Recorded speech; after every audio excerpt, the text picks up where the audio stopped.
तो परमेश्वर ने हमें क्या बताया अपनी पहचान करवाने के लिए?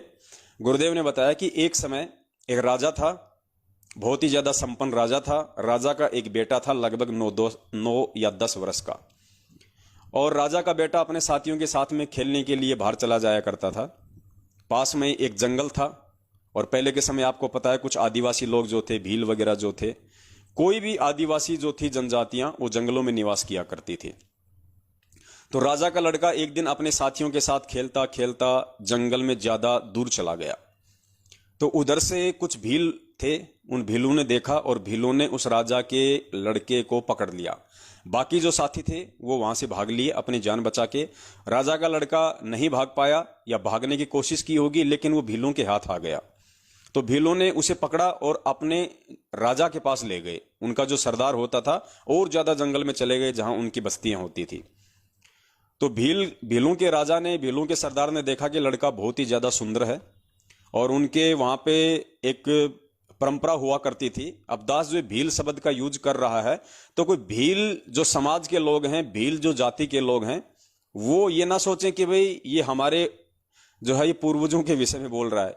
एक आधे भगत का दास के पास फोन आया था पहले भी, क्योंकि परमात्मा ने पहले भी इस कहानी का जिक्र करवाया था। तो उसने कहा कि भगत जी, आपने ये कहा कि भील लोग थे ऐसे, वो बलि दिया करते थे, हमारे पूर्वज ने तो ऐसा नहीं किया कभी। अरे भैया, भील से समझो आदिवासी लोग, क्योंकि भील जनजाति के लोग पहले जंगलों में रहा करते थे, उनको आदिवासी कहा जाता था। ठीक है, तो आप लोग अपने ऊपर ना लेना कि ये हम हमारे लिए कह रहे हैं। वर्तमान में जो भील जाति है उनके लिए मैं नहीं कह रहा, पहले तो हम लोग भी ऐसे थे। हम कौन से जो है मतलब मास्टरमाइंड थे, हमारे पूर्वज भी तो ऐसे थे, आदिवासी टाइप ही थे। ये तो धीरे धीरे परमेश्वर ने दया की, इस कलयुग में टेक्नोलॉजी दी, शिक्षा दी, तो लोगों को थोड़ा बहुत कोई स्तर सुधरा है, वरना सभी आदिवासी थे। हम आदिवासी ही थे। हम चाहे कितने ज्यादा टेक्नोलॉजी युक्त बन जाएं, कि हमने कितने हेलीकॉप्टर बना लिए, एरोप्लेन बना लिए, अगर हमारे को उस परमेश्वर के विषय में ज्ञान नहीं है तो पूरी दुनिया आदिवासी है। 21वीं सदी की टेक्नोलॉजी युक्त दुनिया भी तब तक आदिवासी है जब तक उसको परमेश्वर के विषय में जानकारी नहीं होगी। क्योंकि इस मानव शरीर का मुख्य मकसद, मुख्य ध्येय केवल यही होता है कि उस परमेश्वर की जानकारी और परमेश्वर की भक्ति करके यहां से अपना आत्म कल्याण करवाना। और उसकी जानकारी के बिना पूरी दुनिया आदिवासी है। अब उसमें साइंटिस्ट भी आ गए, उसमें राष्ट्रपति और प्रधानमंत्री भी आ गए, उसमें सब आ गए। तो भीलों के सरदार ने सोचा कि भाई लड़का बहुत सुंदर है, और उनकी एक परंपरा थी, उनकी देवी थी, उसको वो लोग बलि चढ़ाया करते थे जब भी उसका त्योहार आता था, कि देवी खुश होगी, ऐसी उनकी अपनी धारणा थी। तो उन्होंने उस लड़के को सकुशल, जैसी भी उनकी व्यवस्था थी, वहां उन्होंने उसको कैद कर दिया और एक व्यक्ति को उसकी देखभाल के लिए छोड़ दिया कि लड़का कहीं भग ना जाए और किसी प्रकार का कोई नुकसान न हो जाए इस लड़के को। उधर से राजा को मालूम पड़ा कि मेरे बच्चे को तो इस तरीके से आदिवासी लोग ले गए उठा के। राजा बड़ा चिंतित हुआ। राजा समझदार था, राजा ने अपने मंत्रियों से सलाह वगैरह की, तो काफी लोगों ने बहुत तरीके से उनका मार्गदर्शन किया। अंत में राजा को समझ में आया कि मैं किस प्रकार से अपने बच्चे की जान उन आदिवासियों से, उस भील से छुड़वा कर ला सकता हूं। मैं मेरे बच्चे को सकुशल यहां लेके आ सकता हूं। तो पुण्यात्माओं, अब आप जी थोड़ा सा समांतर रूप से इसका विश्लेषण करना। वो जो आदिवासी था उनको समझना आप काल भगवान, वो आदिवासी आप जी काल भगवान को समझना, और वो राजा समझना आप उस कबीर परमेश्वर को। और जो बच्चा उसकी पकड़ में आ गया था वो हम सतलोक की आत्माएं हैं, जो हम उस ज्योति निरंजन के साथ में खेलते खेलते उसके चक्कर में आ गए थे वहां पे, और परमात्मा से दूर निकल गए थे हम। और फिर इस भील रूपी निरंजन ने हमारे को पकड़ के कैद कर लिया, हमारी बलि चढ़ाने के लिए, गधा कुत्ता सूअर बनाने के लिए। तो फिर उस राजा को तो टेंशन होनी थी, बाप को तो चिंता होगी होगी जब उसका बच्चा उसके हाथ से छूट गया। तो बाप बड़ा चिंतित हुआ, राजा बड़ा चिंतित हुआ, उसने सलाह मंत्रणा की। तो अंत में राजा ने डिसीजन लिया कि जितना जल्दी हो सके, राजा को मालूम पड़ा कि उनकी जो देवी का त्योहार है वो लगभग 1 महीना है उसका। तो राजा ने कुछ ऐसे लोगों को बुलाया जो लोग भीलों की भाषा जानते थे, आदिवासियों की भाषा जानते थे। तो राजा ने कहा कि मेरे पास समय नहीं है, 1 महीने का समय है, 1 महीने के अंदर अंदर आप मुझे आदिवासियों की भाषा समझाओ जितनी मुझे जरूरी है, जिससे मेरा काम निकल जाए। तो उन्होंने ऐसा ही किया। भाषाओं के जानकार लोगों ने राजा को 1 महीने में पूरी तरह से परिपूर्ण कर दिया भीलों की भाषा के लिए। राजा भाषा बोलने लग गया आदिवासियों वाली। अब राजा अगर अपने वास्तविक रूप में उन भीलों के सामने जाए, उन आदिवासियों के सामने जाए अपने बच्चे को छुड़वाने के लिए, पुण्यात्माओं, इसके 2 सबसे बड़े नुकसान थे। इसके सबसे बड़े नुकसान 2 थे। राजा को मालूम था, राजा समझदार था। राजा ने बड़ी सूझबूझ से काम लिया।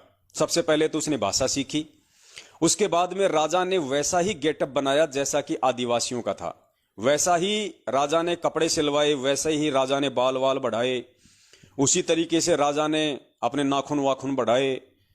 मतलब जैसे भील लोग जो रहा करते थे पहले, जो आदिवासी लोग जो थे टाइम पे नहाया नहीं करते थे, गंदे संदे रहा करते थे, ऐसे ही उनके वस्त्र होते थे, ऐसे ही बड़े बड़े बाल, पता नहीं क्या क्या चित्रकारियां रखते थे, हाथी के दांत वगैरह यहां लगा के, मतलब टोटल जो हार श्रृंगार था उन आदिवासी लोगों का वैसा का वैसा राजा ने बनाया।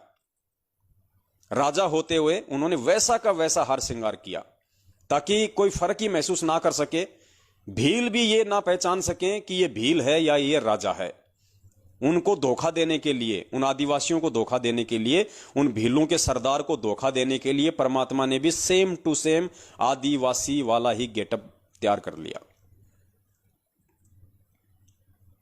अगर राजा अपने वास्तविक रूप में जाता वहां पे तो वो राजा को भी पकड़ लेते, वो तो एक अलग ही पहचान हो जाती। तो एक नुकसान तो ये, और दूसरा नुकसान, अगर उस राजा को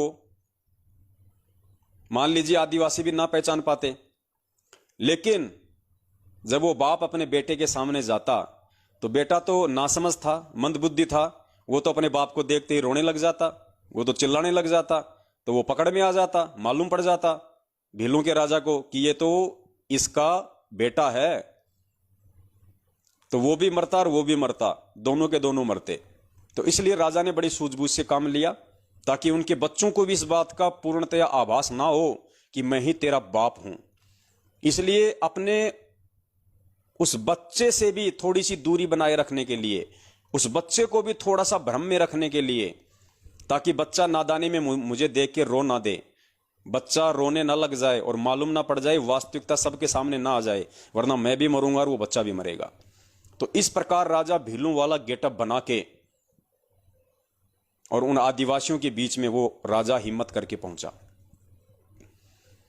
वो जैसे ही वहां गया अंदर, उसको मालूम था कि भील लोग वहां होंगे, मुझे पकड़ेंगे। तो जैसे ही राजा भीलों वाले गेटअप में जंगल में गया तो उधर जो भील लोग थे ऑलरेडी, जो आदिवासी थे, उनकी नजर पड़ी। वो दौड़ के गए, उन्होंने देखा कि ये तो हमारे जैसा ही है, हो सकता है भाई किसी दूसरे कबीले का हो, किसी दूसरे क्षेत्र का हो ये भील आदिवासी। तो राजा भाषा सीख ही गया था, राजा ने काफी उनसे बातचीत की और राजा बड़ा ही निपुण था, बड़ा ही चतुर था, बड़ा ही कुशल था। राजा ने उनको मोह लिया अपनी बातों से, अपने शब्दों से, और राजा ने उनसे बातचीत की। उनके जरिए राजा भीलों के सरदार तक पहुंच गया। उसके बाद में सरदार से भी राजा ने बातचीत की और सरदार से भी काफी अच्छे संबंध हो गए राजा के, क्योंकि राजा था तो राजा तो बहुत ज्यादा निपुण था। तो बहुत ही जल्दी 2-4 दिन में उस राजा ने भीलों के सरदार के दिल में अपनी एक विशेष अपनी जगह बना ली। आओ भगत करके राजा के साथ में बड़े प्यार से, बड़े अच्छे से बोलचाल करके, बाहरी क्षेत्र के विषय की जानकारियां देके, क्योंकि आदिवासियों को तो मालूम नहीं होता था बाहर की दुनिया का। तो इस तरीके से राजा ने एक विशेष मतलब जगह बना ली उसके अंदर। और राजा ने फिर कहा कि भाई आज के बाद में उस लड़के की जिम्मेदारी मैं इसको देता हूं, इस भील को देता हूं जो अभी अभी आया है नया नया। ये बहुत ही विश्वास पात्र है, बहुत ही चतुर है, और ये बच्चे का विशेष ध्यान रखेगा, और इसके माध्यम से हम बच्चे की हम बलि दिलवाएंगे तो देवी ज्यादा खुश होगी, ज्यादा प्रसन्न होगी। तो इस प्रकार से राजा वहां पे भीलों के बीच में पहुंच गया और राजा ने चाहा कि मैं अपने बच्चे को एक बार जाके देख लूं, मेरा बच्चा कैसा है कैसा नहीं है। तो राजा को चाबी मिल गई थी और राजा अपने बच्चे के पास में गया। पुण्यात्मा, और राजा ने भी बड़ी सूझबूझ से काम लिया। राजा ने भी कोई जल्दबाजी नहीं दिखाई, राजा ने भी कोई तत्परता नहीं दिखाई ये कहने की अपने बच्चे के सामने, या उसको ये समझाने की कि मैं तेरा बाप हूं, मैं तेरा पिता हूं। वरना राजा को मालूम था कि बच्चा भावुक हो जाएगा, बच्चा नादान है। अगर इसको मालूम पड़ गया कि ये भील के भेष में मेरा बाप है, मेरा पिताजी है, जो मैंने गलती की थी उस गलती से मुझे छुड़वाने के लिए यहाँ पे आया है, अपनी जान जोखिम में डाल के इन भीलों के बीच में, इन राक्षसों के बीच में, तो बच्चा रोने लग जाता, बच्चा भावुक हो जाता और हकीकत वहां पे सबके सामने आ जाती, राजा भी मरता, भील भी मरता। इस प्रकार राजा ने अपनी स्थिति को सही सही रूप से बच्चे के सामने नहीं रखा, अपनी आइडेंटिटी राजा ने अपने बच्चे के सामने नहीं रखी, ये उसकी मजबूरी थी। लेकिन उस बच्चे को समझाने के लिए, क्योंकि जैसा राजा कहेगा वैसा ही तो बच्चा करेगा, तभी तो वहां से वो दोनों निकल पाते।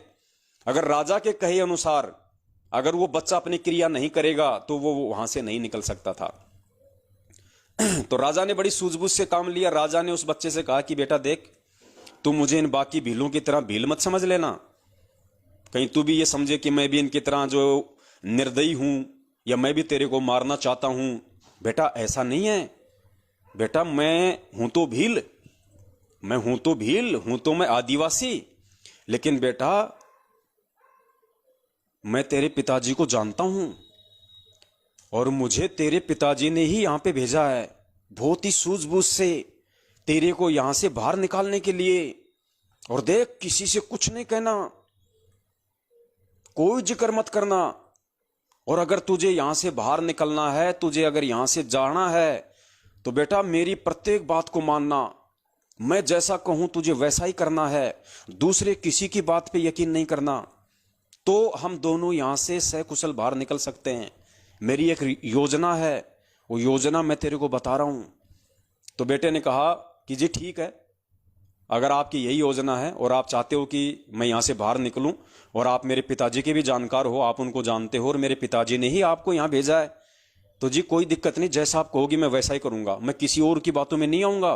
कोई चाहे मुझे कितना ही भ्रमित करे, कोई चाहे मुझे कितने पीले पर्चे डाले, कोई चाहे मुझे कितनी फर्जी ऑडियो सुनाए, मैं जब तक आपके मुख कमल से नहीं सुन लूंगा, आपके आमने सामने बात नहीं सुन लूंगा, तब तक मैं किसी पे यकीन नहीं करूंगा। कोई आपकी ऑडियो रिकॉर्ड करके मुझे सुना दे तो भी मैं किसी पे यकीन नहीं करूंगा। बच्चा इतना समझदार था, और इतना समझदार होगा तभी वो वहां से निकल सकता था। और उस राजा ने बच्चे को वास्तविकता नहीं बताई कि मैं ही तेरा बाप हूं, और ना ही अपना रूप भील वाला उतार के उसको दिखाया, वरना बच्चा नादान था, राजा को पता था सारा खेल बिगड़ जाएगा, इसलिए उसने छुपाया अपने आप को। और उसने पूरी उस जो प्लानिंग थी उस राजा ने उस बच्चे को बताई कि बेटा अभी इनका त्योहार आएगा 3 दिन बाद में, और त्योहार से 1 दिन पहले ये लोग जश्न मनाते हैं, खाते हैं, पीते हैं, शराब पीते हैं, तो बेटा मैं ऐसा करूंगा, उस रात को ये मेरे पे विश्वास करने लग गए, ये मुझे पहचान नहीं रहे कि मैं तेरा बाप हूं, ये धोखे में है, ये भील का राजा, ये भीलों का राजा धोखे में है, मैं इसको धोखा दे के आया हूं, गेटअप चेंज करके आया हूं, इसको नहीं पता मेरी स्थिति के बारे में, मैं कौन हूं, ये मुझे अपने जैसा ही समझ रहा है, ये धोखे में है। तो बेटा एक काम करना, इनका त्योहार आ रहा है परसों, और कल रात को जब ये जश्न मनाएंगे, तुम ये जो शराब पिएंगे, जो लड्डू खाएंगे, तो मैंने बेटा उन लड्डुओं में भांग मिला दी है, भांग नशे की दवाई डाल दी मैंने उनमें जो मैं लेके आया था, और रात को ये सारे के सारे जो है ये बेहोश हो जाएंगे, किसी को कुछ नहीं पता चलेगा ये कौन कहां सो रहा है, कहां क्या पड़ा है। और तू बिल्कुल चौकन्ना रहना, तू सो मत जाना उस दिन, कहीं तू सो जाए फिर मैं चिल्लाऊं तेरे को जगाने के लिए, और मैं चुपचाप से आऊंगा तेरे पास में, और मैं चाबियां खोलूंगा, और बिना किसी आवाज के चुपचाप जैसा मैं संकेत करूं वैसे वैसे मेरे पीछे पीछे चलते रहना, दौड़ने के लिए कहूं तो दौड़ लगा देना, चुप रहने के लिए कहूं तो चुप रहना। जी ठीक है, क्योंकि बच्चे को भी असल में वहां से बाहर निकलना था, उसको भी मालूम पड़ चुका था कि मैंने बहुत बड़ी गलती कर दी है इन भीलों के हाथ लग के, और जो सुख, जो भोजन, जो इज्जत जो मुझे वहां मिला करता था मेरे पिताजी के वहां पे राजमहल में, वो मुझे यहाँ नहीं है, यहाँ मुझे काली कोठरी में डाल दिया, मुझे बात बात पे डराते हैं, धमकाते हैं, तेरी वैक्सीन लगाएंगे, तेरे ये करेंगे। कोई भी आता है मुझे गालियां निकाल देता है, कोई भी आता है मुझे समय पे खाने को नहीं देते, कोई भी आता है मेरी पिटाई कर देता है, तुझे मारेंगे, तुझे काटेंगे। तो बच्चा भी डरा हुआ था, बच्चे को भी मालूम पड़ गया कि तेरे बाप के घर में क्या सुख थे, और यहाँ इस भील के हाथ लगने के बाद तेरे साथ क्या हो रहा है। तो बच्चे ने वैसा ही किया, और जैसे उनका त्योहार आया, उस दिन उस राजा ने अपनी प्लानिंग के तहत उनके लड्डुओं में भांग मिला दी, जो शराब थी उसमें कुछ ऐसी चीज मिला दी जिससे कि सब पिए, सब बेहोश हो जाएं। तो घंटे 2 घंटे बाद में सबको नींद के लटके आने लग गए, सब बेहोश हो गए, सब गिर गए। राजा तुरंत गया, राजा ने चाबी खोली, बच्चे को बाहर निकाला, तुरंत बच्चे का हाथ पकड़ के और उसको वहां से ले गया और कहा कि बेटा रुकना नहीं, 2-3 घंटे, जब तक हमारा जंगल का सफर पूरा नहीं हो जाता तब तक बेटा रुकना नहीं है, चुपचाप रहना, किसी को कुछ मत बताना। यानी जब तक बाप हमारे को त्रिकुटी तक नहीं ले गया, जब तक बाप हमारे को भंवर गुफा तक नहीं ले गया, जब तक बाप ने 12वां द्वार पार नहीं कर दिया, तब तक भी उस भील ने जब तक जंगल पार नहीं कर दिया पूरा, और जब तक वो राजा अपनी सीमा में नहीं घुस गया, तब तक उस राजा ने उस बच्चे को कुछ भी नहीं बताया कि मैं कौन हूं, कुछ नहीं बताया उसने। वो बच्चा यही भ्रम में था कि ये मेरे पिता का जानकार है और मेरे पिताजी ने इसको भेजा है, ये भील है। और जैसे ही राजा अपनी सीमा में राजा ने प्रवेश किया, राजा की पूर्व निर्धारित योजना थी, वहां पे राजा के सैनिक, राजा के जो सेनापति थे वो खड़े थे लेके हथियार, और जैसे ही वहां गए तुरंत वहां पे राजा को घोड़ा दे दिया गया। राजा ने आगे घोड़े पे अपने उस बेटे को बैठाया और राजा ने वो बच्चा लाके अपनी रानी को दे दिया महल में। और जैसे रानी ने अपने बच्चे को देखा, रानी फूट फूट के रोने लगी, अपने बच्चे को सीने से लगा के। पुण्यात्मा, उस समय तक भी उस बच्चे को नहीं पता था, वो तो नादान था बेचारा, भोला था, वो तो मां से लिपट गया और वो रोने लग गया। लेकिन जब बच्चा मां से लिपट के रो रहा था और पास में वो राजा खड़ा था, राजा ने वहीं पे अपना वो गेटअप उतारना शुरू किया उस बच्चे के सामने, और बच्चा देख रहा था। राजा ने अपने वो कपड़े उतारने शुरू किए, अपना मेकअप उतारा, जो काला मुंह कर रखा था वहीं पे पानी से मुंह धोया, टॉवेल से मुंह को पूछा, और राजा ने फिर अपनी वाली पोशाक पहनी। तो बच्चे को सारा माजरा समझ में आ गया, बच्चे को टोटल कहानी समझ में आ गई। बच्चा अपने बाप से लग के रोने लग गया, चिल्लाने लग गया, बच्चा सुबक सुबक के रोने लगा बच्चा अपने बाप से लिपट के, और कहने लगा कि पिताजी आप थे, मैं तो आपको बिल्कुल भी नहीं पहचान पाया, आप इतने दिन वहां रहे मेरे साथ में, आपने अपना भेद नहीं बताया मुझे, आप केवल संकेत करते रहे कि मुझे तो तेरे पिताजी ने भेजा है, मैं तो तेरे पिताजी का जानकार हूं, और मैं तो तेरे पिताजी के आदेश से तेरे को लेने आया हूं। आपने मुझे कुछ नहीं बताया और मैं भी नहीं जान पाया आपको कि आप ही मेरे पिताजी हो। और बच्चा फूट फूट के रोने लगा, अपने बाप से लिपट के फूट फूट के जो है वो रोने लगा। पुण्यात्माओं, ये स्थिति है आज वर्तमान में परमपिता परमेश्वर सतगुरु रामपाल जी महाराज जी की। इस प्रकार से वो कबीर परमात्मा आज आप और हमारे लिए इस पृथ्वी लोक पे वो सारे कष्ट, वो सारे दुख उठा रहा है परमात्मा। वो परमात्मा हमारे लिए एक भील बन रहा है, एक आदिवासी बन रहा है परमात्मा। हमारे लिए वो समर्थ राजा इस काल के लोक में आके लोगों की गालियां खा रहा है, लोगों की पिटाई सहन कर रहा है वो परमात्मा। और हम मंद बुद्धि उस परमेश्वर को पहचान नहीं पा रहे। हम कह रहे हैं कि ये तो आदिवासी है, ये तो भील है, लेकिन वो भील नहीं था, वो परमात्मा था। वो जानबूझ के अपनी पहचान नहीं करवा रहा था। तो ये गुरुदेव आज हमें जानबूझ के अपनी पहचान नहीं करवा रहे, लेकिन इन्होंने अपने सत्संगों के माध्यम से हमें कोई कमी नहीं छोड़ी बताने में कि बेटा मैं ही तेरा बाप हूं, मेरे पे यकीन कर, और जैसा मैं कहूं वैसा तू यहां पे करेगा, वैसी क्रिया तू करेगा तो सफल होगा। अगर मेरे कहे अनुसार नहीं चला, जरा सी भी तूने कोई त्रुटि कर दी मेरे वचन में, मेरे सत्संग में, मेरे परिवार वालों के कहने से, मेरे भाई बंधुओं के कहने से, इन काल एजेंट कोऑर्डिनेटरों के कहने से, तो बेटा मेरी सारी की सारी जो प्लानिंग है वो फेल हो जाएगी। और मैं जिस मकसद के लिए आया हूं तुझे इस भील की कैद से निकलवाने के लिए, मेरा मकसद अधूरा रह जाएगा। तू तो मरेगा सो मरेगा, मेरा भी मिशन फेल हो जाएगा। तो इसलिए पुण्यात्माओं, ये वही कबीर परमात्मा है जो अपने तेज पुंज के शरीर में सतलोक में बैठा हुआ है, और हल्का तेज पुंज का शरीर बना के उस आदिवासी की तरह वो राजा आप और हमें यहां से निकालने के लिए, क्योंकि उस परमेश्वर को हमारी बुद्धि के लेवल का पता है कि हमारे अंदर कितनी बुद्धि है, हम कितने ज्ञानवान हैं। इसलिए परमेश्वर अपने आप को छुपाते हुए, अपने आप को एक गांव धनाना, जिला सोनीपत, हरियाणा का रामपाल जाट बताते हुए अब ये जाट की औकात नहीं है, हिंदुस्तान की किसी जाट की औकात नहीं है जो शास्त्रों को खोल के बता दे। यहां पे तो शास्त्रों के ठेकेदार ये पंडित बने फिरते हैं जो काशी और नालंदा से जो पढ़ पढ़ के आए थे, जो यहाँ पे चोटी बढ़ा बढ़ा के अपने आप को जो सर्वज्ञानी साबित किए बैठे थे। यहाँ तो शास्त्रों को पढ़ने और पढ़ाने का ठेका ही पंडितों ने लिया था, ब्राह्मणों ने ले रखा था, नकली संतों ने ले रखा था। जाटों को तो पढ़ने का अधिकार भी नहीं था। तो जाटों की क्या औकात कि जाट किसी शास्त्र को दिखा दे, पढ़ा दे, और जाट वो गलतियां भी निकाल के रख दे जो गलतियां उन चुंडित मुंडित चारों वेदों के ज्ञाता शास्त्रों ने कर दी। जो श्रीमद् भागवत गीता को लिखने वाले वेदव्यास जी ने भी क्या क्या त्रुटियां कर दी, वो गलतियां भी वो हरियाणा का जाट बता रहा है। तो पुण्यात्माओं समझो, वो आदिवासी नहीं है, वो हरियाणा का जाट, वो किसी इंद्रो माई के पेट से जन्म लेके नहीं आएगा। वो परमेश्वर है, वो परमात्मा है, उसके बहुत सारे रीजन हैं। उसने भील को भी धोखे में रखना है, उसने अपने बच्चे को भी अपनी वास्तविकता सही सही नहीं बतानी है, वरना उसका काम बिगड़ सकता है। इसलिए वो परमेश्वर अपने आप को छुपा रहे हैं। यहाँ पे आप और हमारे जैसे एक आम व्यक्ति के रोल में आए हैं यहाँ परमात्मा।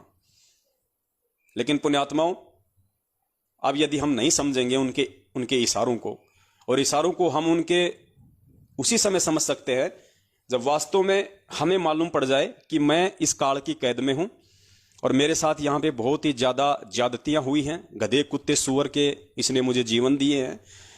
यानी कहने का मतलब है, उस बच्चे की तरह जब तक हम यहां से निकलना नहीं चाहेंगे तब तक वो बाप भी कुछ नहीं कर सकता। अगर वो बच्चा ही मान लीजिए उन भीलों के साथ में रम जाता, उन भीलों के बच्चों के साथ में खाना खेलना हंसी मजाक करने लग जाता, उन्हीं को अपना घर बना लेता, सोचता मैं तो यही ठीक हूं, मैं वहां नहीं जाऊंगा, यहां तो मेरे यार हैं, मेरे दोस्त हैं, मुझे खाने पीने की कोई दिक्कत नहीं है, वो बच्चा अगर यही मान लेता तो बाप उसको कैसे निकाल के लेके आता। तो पुण्यात्माओं, हमने इन चीजों को अब समझना पड़ेगा। और 8 सितंबर 1951 के दिन जो ये परमेश्वर आप और हम सभी के लिए यहाँ पे प्रकट हुए हैं, अपने तेज पुंज के शरीर को हल्का करके, अब हमने धोखा नहीं खाना है पुण्यात्माओं। ऐसा कोई सबूत, ऐसा कोई प्रमाण इस परमेश्वर ने दिखाने में कसर नहीं छोड़ी है जो ये साबित ना करता हो कि संत रामपाल जी महाराज जी ही पूर्ण परमात्मा है।